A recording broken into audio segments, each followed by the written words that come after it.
everybody, and welcome back to Radio Dan.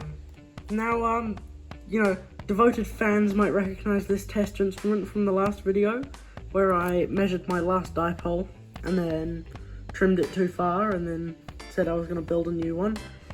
So, I have the speaker wire, and I'm going to be building a new one today.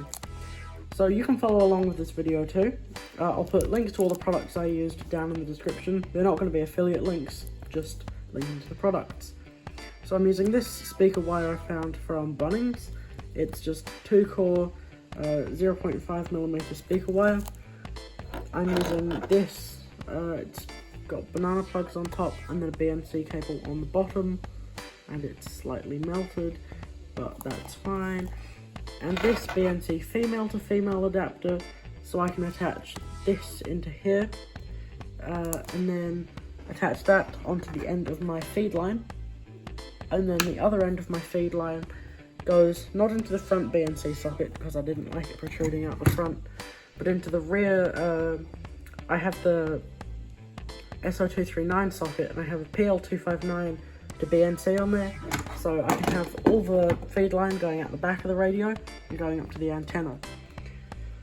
So yeah, you'll need the speaker wire, the BNC to banana plug is your center insulator. It's a very rudimentary center insulator with no power in, but it will work. And adapters to attach to your feed line of choice, a tape measure, a VNA or Rig Expert signal.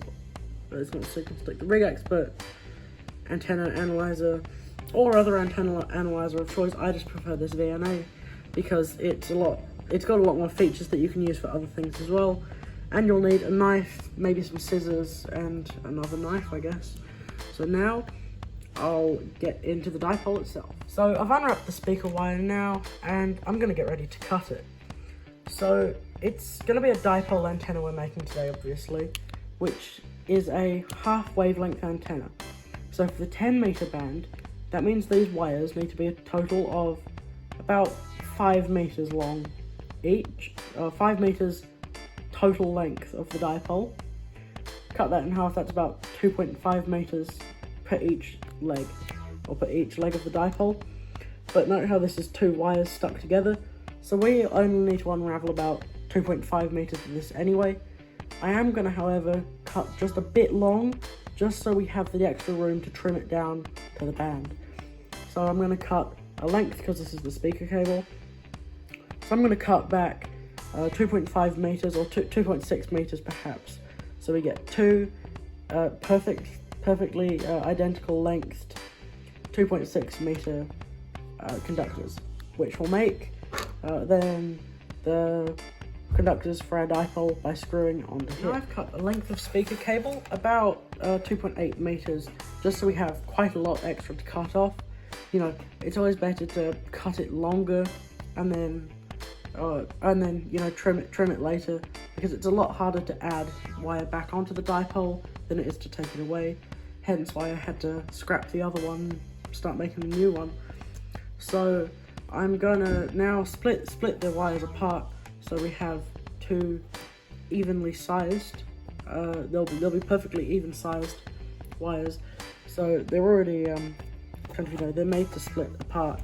You can do it usually with just a fingernail. I'm not sure how tough this wire is.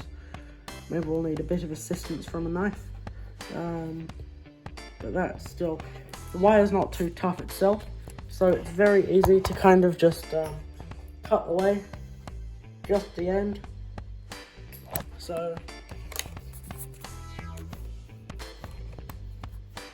yeah, if we trim away just to the end of the wire, not trim it away, just use the blade and separate the ends, we should be able to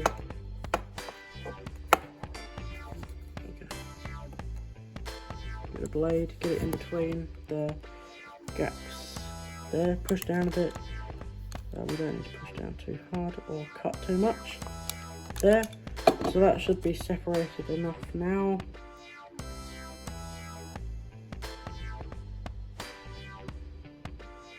There we go.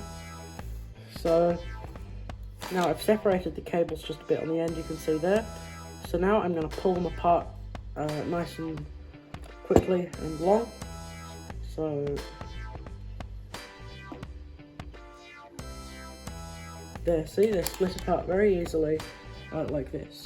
And that's what's going to make up the center, the conductors of our dipole. So I'll come back once I've stripped these, or pulled these apart completely. Two completely separate wires, and we're going to strip these down and attach them to our center insulator here. So I'm going to strip these wires now, just using a knife, and then we're going to put them into the center insulator of our dipole. So now I have both ends of the dipole stripped and twisted just a bit. So I stripped the insulation off, twisted the wires up a bit. I'm going to attach them to the center insulator. So I've just unscrewed the cap of it on here, and it's going to mount flush against the wall just like this. So what I'm going to do is I'm going to thread the wires through here just to provide a bit of strain relief on the dipole. So this one we don't need right now. So we're going to thread it through here, so just through this hole here. Okay. Loose wire strand, it's fine. Twist it up, and we can go in this hole here. And up through the small hole. Wait, I'm just going to twist it up just a bit more, so the wires are just a bit more fine, or finely twisted together so I can fit it through this hole. So there's a little gap here. I'm just going to put them in the hole. And there's quite a lot of extra wire, in terms of this. If we unscrew just a bit, then we can fit there. And I'm just going to twist it around a couple of times, just to improve the electrical continuity that it will make. So if we unscrew this cap, we can twist the wire around the bottom a few times, or just one time in this case.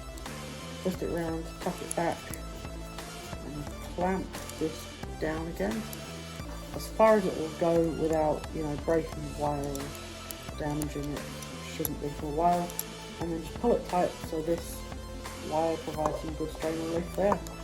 So twist it tight there. And that is one side of the dipole complete. So it's making good continuity in there, it should be at least. We clamped it down quite tight, and there's some strands of wire in there already making contact. So this one's running off to the side for another 3.6-ish meters. So now we can do the same for the red side. It doesn't really make a difference for the colours, but it just so happens that I've put the one with the red stripe and the red connector.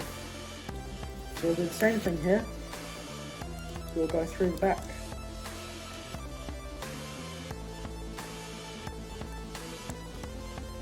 And then take it up.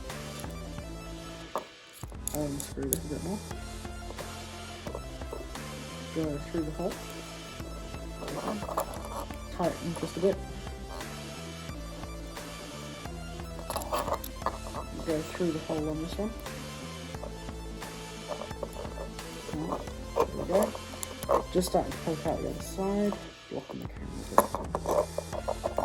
Right, so there, through the hole on the other side. Push it through there. Now we twist the wire around a few times. Pull it through, right, now we can twist the wire around into the middle, is usually a bit easier. Right, there we go. So we hold the wire down there. Hold the wire down. You need it to be all inside this gap, so it makes good contact. There, just like that. We can push it down a bit more. I'm pushing it down as we twist it, just so there. Nope, not quite. Maybe I'll go through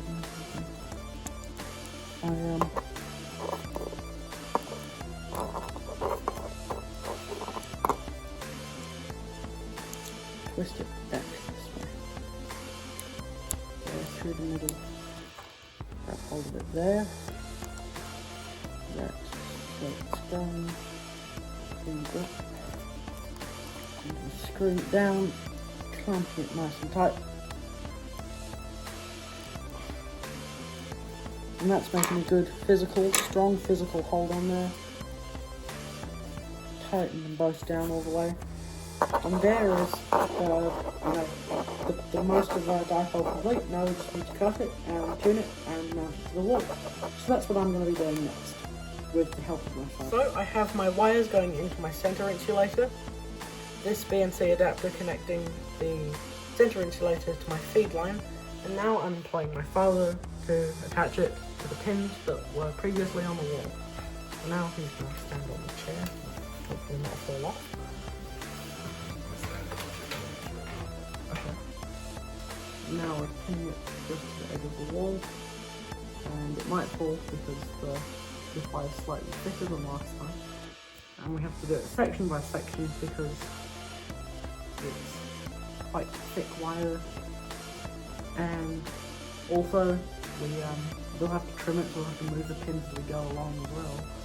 But it's easier to just pin it up and then worry about that later. So we have the center insulator plugged in, and there's a pin also in the corner of the room, which is being tied on to now. And it's going to run along my wall just above the window, and tape from the previous pin. But there's the pin there we're mounting to.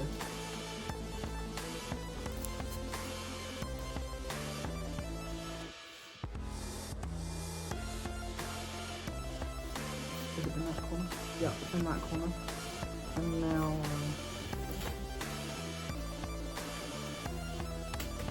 we run the antenna along this way.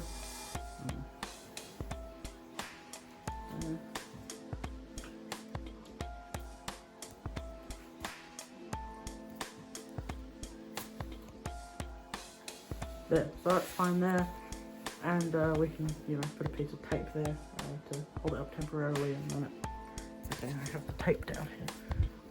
And put a piece of tape on the edge just to make it a bit more stable temporarily, because we'll probably have to cut about that much off anyway, potentially. Depends on what the actual characteristics of this wire are like compared to the other wire I used.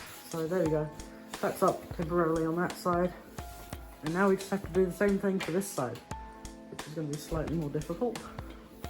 With the fishing rod and around the floor. There we go. So now we're going to move here.